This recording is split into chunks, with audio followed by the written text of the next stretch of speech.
My parents signed the deed while I was at their funeral. The lawyer had other plans. My name is Claire Harmon. I'm 29 years old.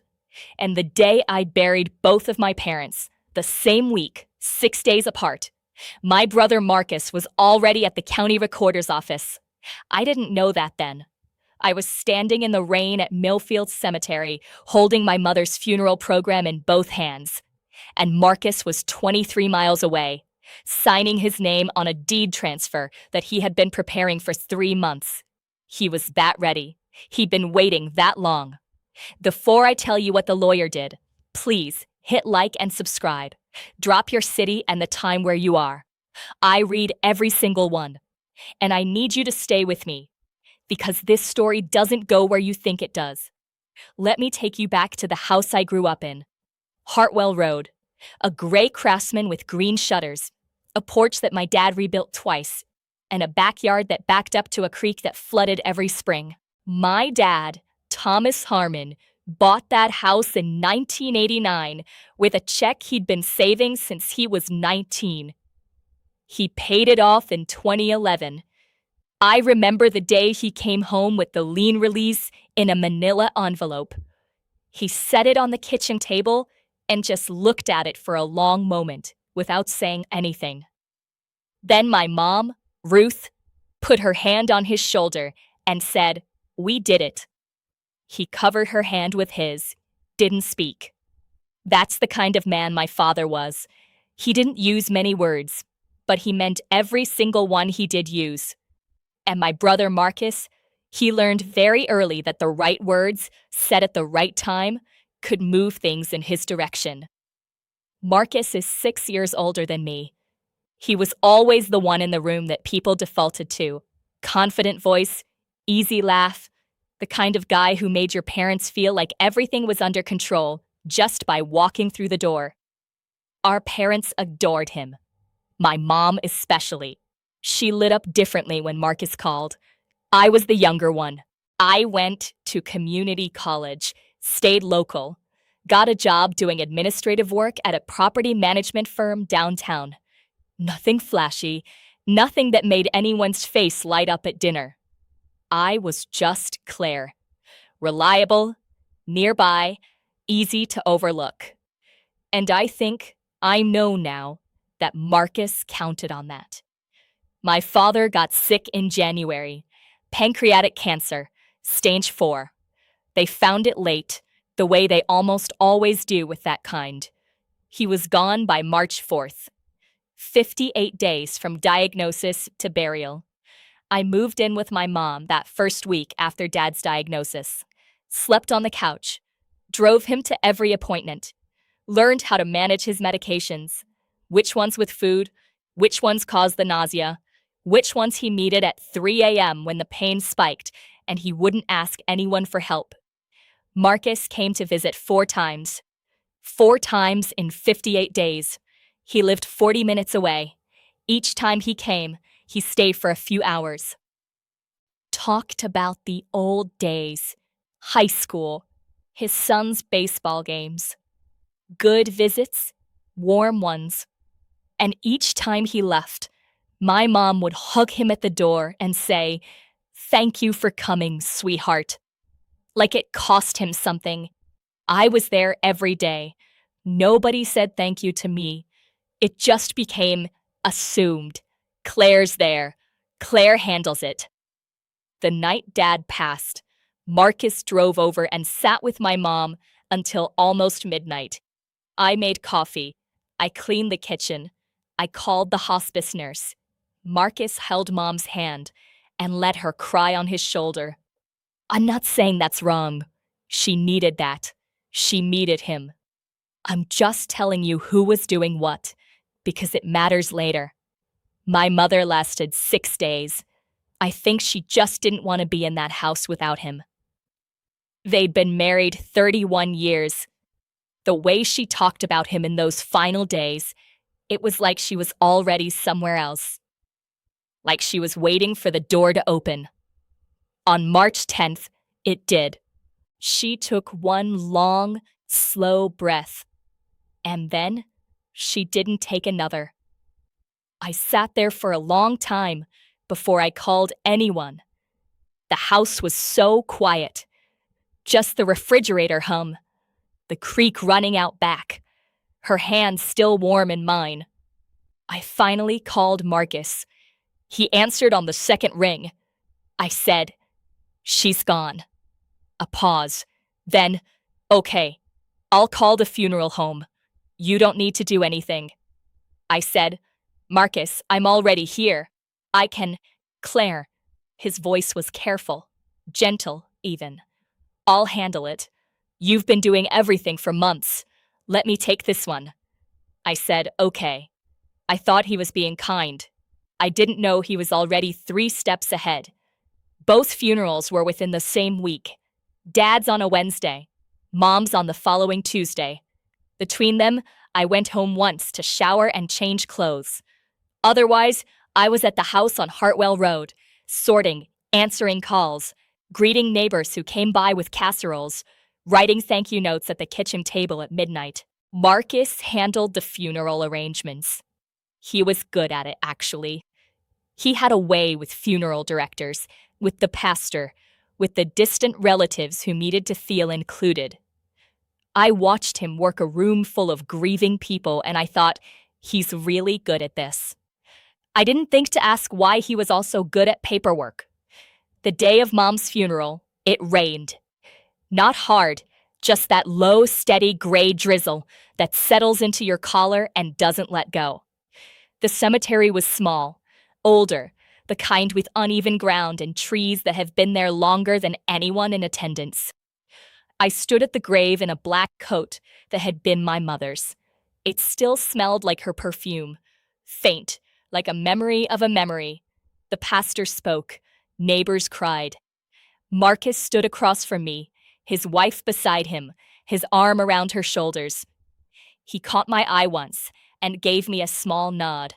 I nodded back. I had no idea, not even a flicker.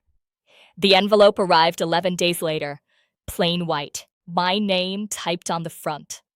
Return address, a law firm I didn't recognize, Callaway and Pierce, estate law. I almost put it with the stack of condolence cards on the counter. I'm glad I didn't.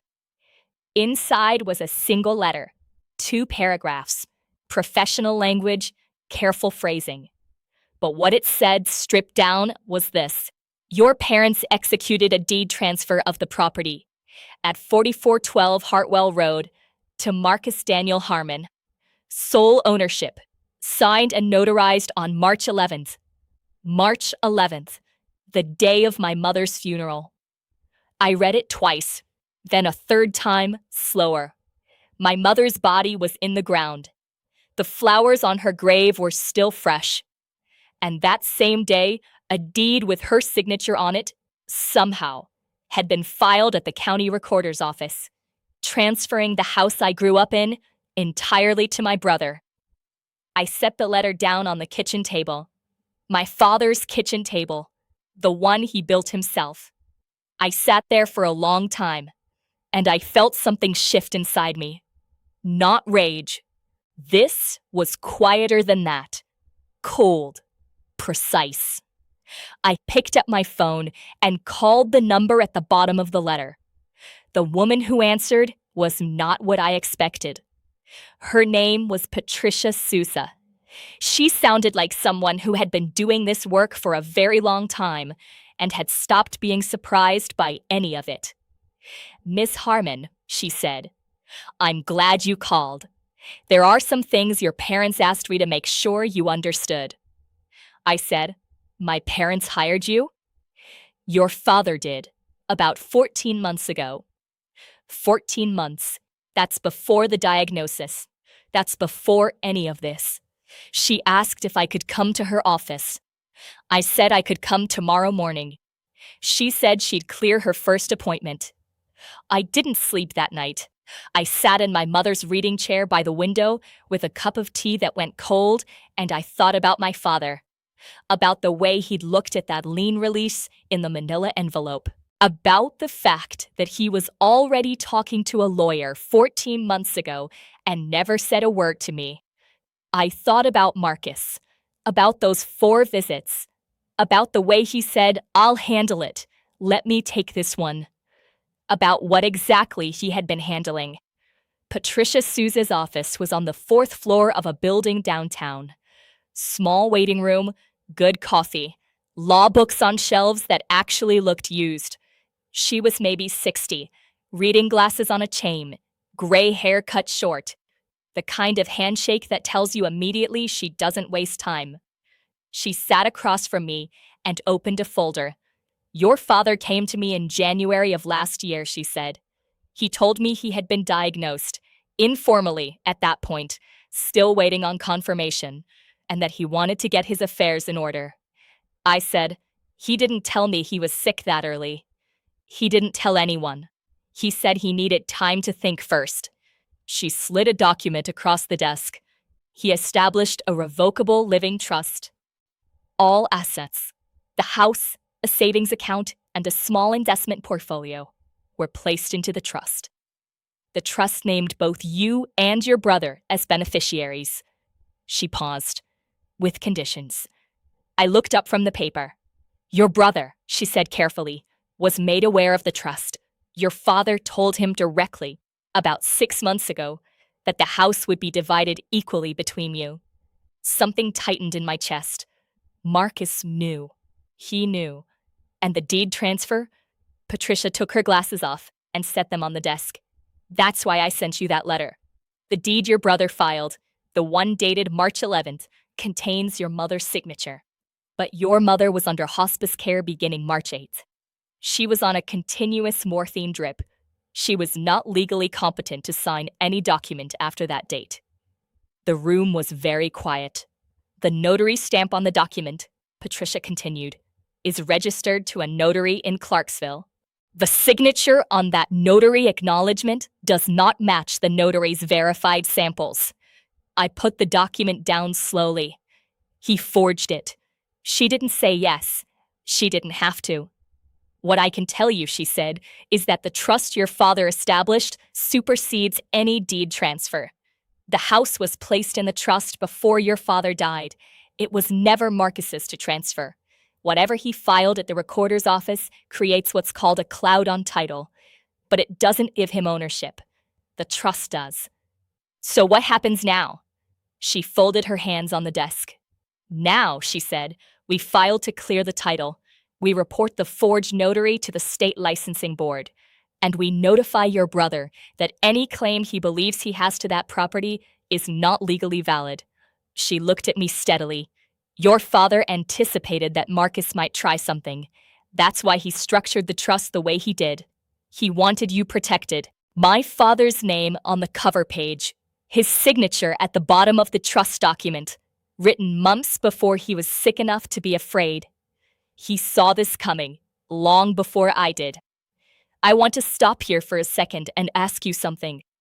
Has someone ever done something for you, quietly, without telling you, that you only found out about after they were gone?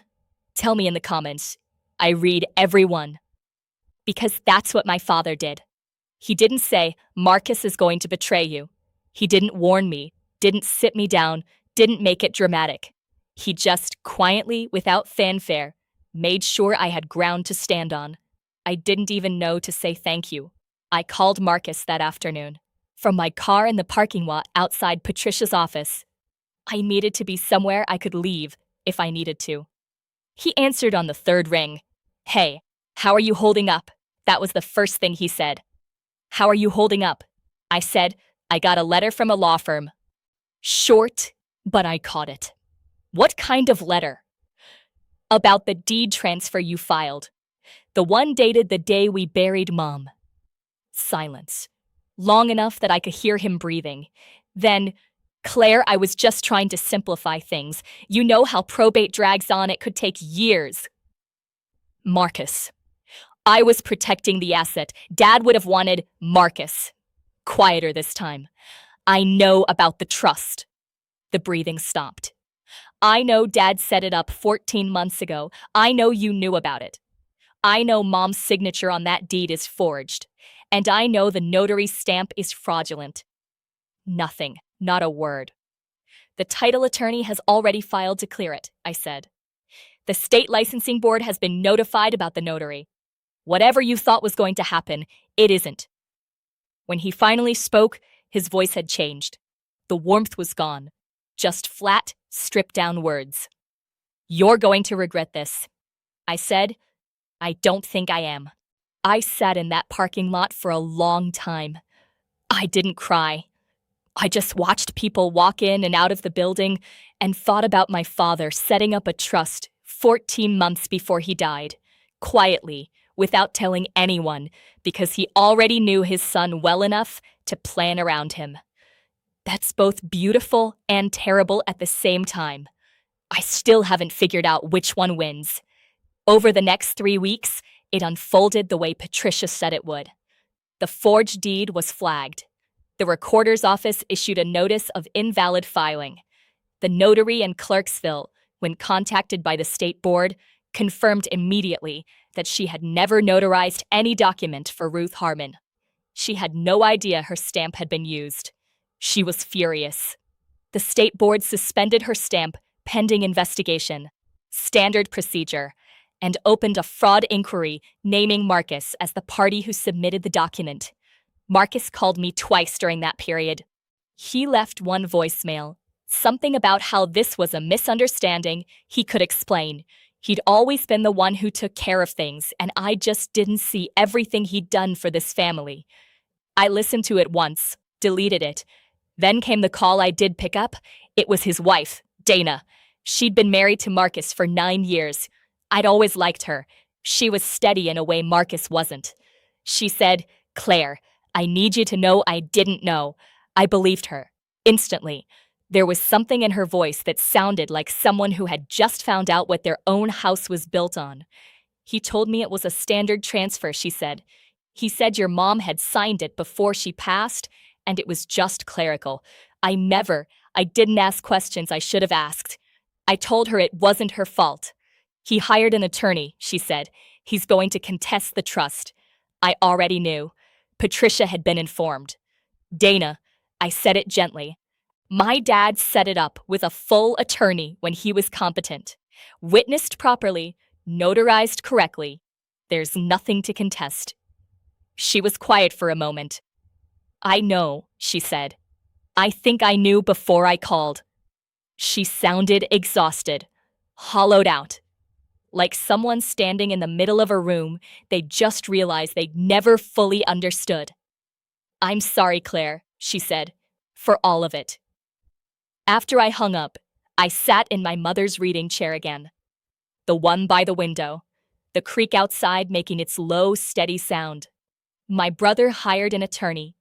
He spent 6 weeks and somewhere north of $12,000 trying to find a way around a trust my father had built specifically to be around-proof. He didn't find one. Patricia called me on a Thursday morning in late April. The contest has been formally abandoned, she said. Marcus's attorney withdrew the filing yesterday. There's nothing more coming. I asked about the fraud inquiry. That's in the state's hands now, not ours. Could be a misdemeanor. Could go further depending on what they find. But the property, the house, the savings account, the investment portfolio, it's all clear. You're the named beneficiary. It's yours. I sat with that for a moment. Yours. The house on Hartwell Road. The porch my dad rebuilt twice. The kitchen table he built himself. The backyard that floods every spring. Mine. Not because I fought for it. Because my father, 14 months before he died, sat down with a lawyer and made sure that when the moment came, and he knew the moment would come, I would have somewhere to stand. There's one more thing, Patricia said. She paused, the way she did when something mattered. Your father left a letter. In the trust documents. He asked me to give it to you once everything was settled. She mailed it that afternoon. It arrived 2 days later. I opened it at the kitchen table, a little shaky. He must have written it after the diagnosis, maybe after the first bad week. Loose at the edges where his hand got tired, but clear enough. He told me he was sorry he never said certain things out loud. He said he was proud of me in ways he never figured out how to express. That quiet people have a harder time getting credit for what they carry. And I had been carrying things for a long time without complaint. He said he knew Marcus would move fast when the time came. Not because Marcus was evil. Those were his exact words. Not evil. But because Marcus had always confused what he wanted with what he deserved. And those are two very different things. He said, I set this up for you because you're the one who showed up. Not at the end. You showed up before there was any reason to. That matters more than you know. The last line said, the table in the kitchen. I built it the year before you were born. I always hoped you'd sit at it longer than anyone. I folded the letter. I put it back in the envelope.